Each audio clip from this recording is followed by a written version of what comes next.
Well, it's here. This is our final daily news show of the season. We have a weekend show with our cybersecurity panel doing a wrap up of some of the key stories and issues from this year. And I'll be back with you Monday, January 6th with the daily news. And over the holidays, we'll have some special content for you, which we hope you like. Now, as I always say, back to our regularly scheduled programming. Millions stolen in crypto wallets linked to a 2022 LastPass hack. TP-Link routers face possible U.S. ban over national security concerns, and Microsoft pushes for a passwordless future with passkeys. Welcome to Cybersecurity Today. I'm your host, Jim Love. Let's get into it.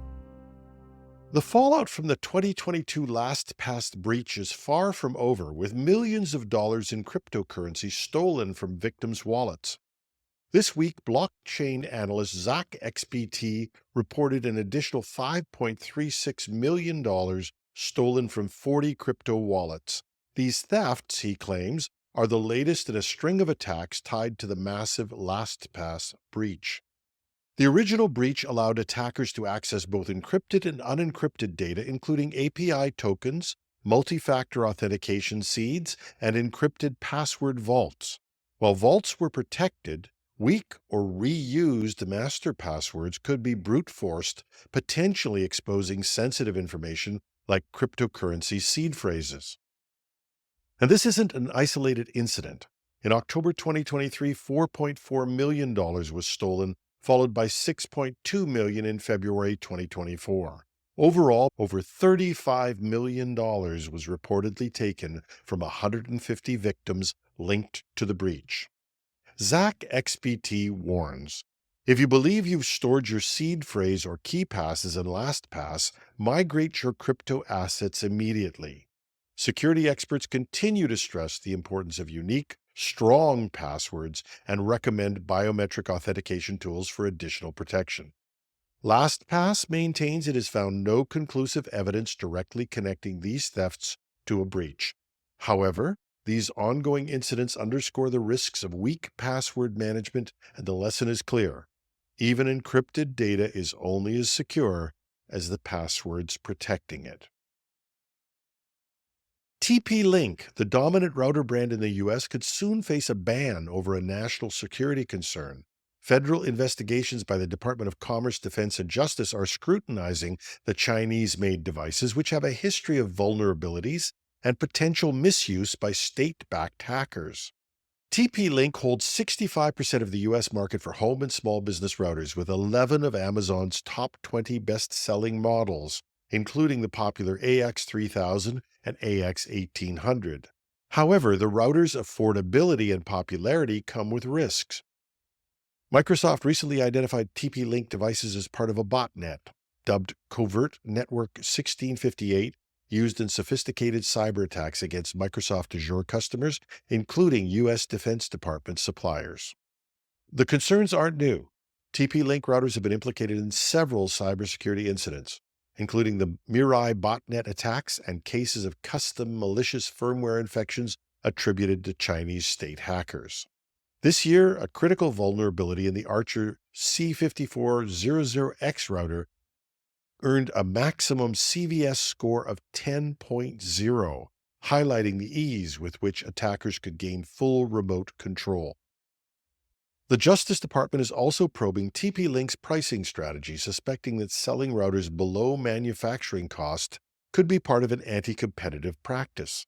Meanwhile, a Chinese embassy spokesperson in Washington accused the U.S. of using security concerns as a pretext to suppress Chinese firms. If the ban proceeds, it would mark another escalation in the U.S.-China tech tensions. For TP-Link users, the uncertainty raises questions about future support and security patches. It's a reminder that choosing budget-friendly tech can sometimes come at a higher long-term cost.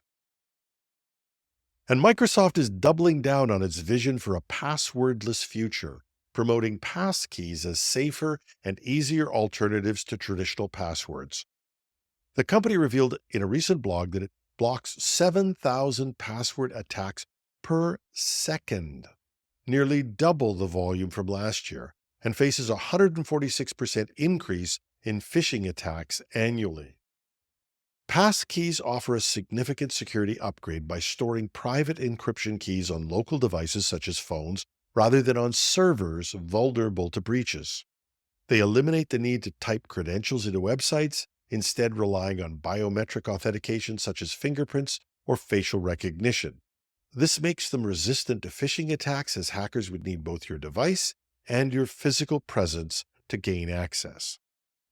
Microsoft has gradually rolled out passkey support across its ecosystem, including Xbox, Microsoft 365, and Copilot. By integrating passkeys into login prompts like face, fingerprint, or PIN, the company has made the transition seamless for users. Recent experiments showed that emphasizing passkeys as faster or more secure increased adoption rates by over 24%. And the company has also been nudging users towards passkeys at key moments, such as during account creation or password resets. While Microsoft still allows users to skip for now, its long-term goal is to phase out passwords entirely. The path forward includes making passkeys the default, removing passwords altogether, and fully adopting phishing-resistant credentials. This shift highlights a growing consensus in cybersecurity. The password, once a cornerstone of online security, is now a weak link. For organizations and individuals, adopting passwordless technologies may soon become not just an option, but a necessity. Finally, whatever holiday you celebrate, for us, it's a Merry Christmas, but whatever it is for you, we hope you have a great time with your loved ones, and we hope that the next year brings you great happiness and joy. I have no idea what the next year will bring for me in this program. Only one thing is certain. I'll be back at the news desk on Monday, January 6th, with a new episode of Cybersecurity Today. I'm your host, Jim Love. Thanks for listening.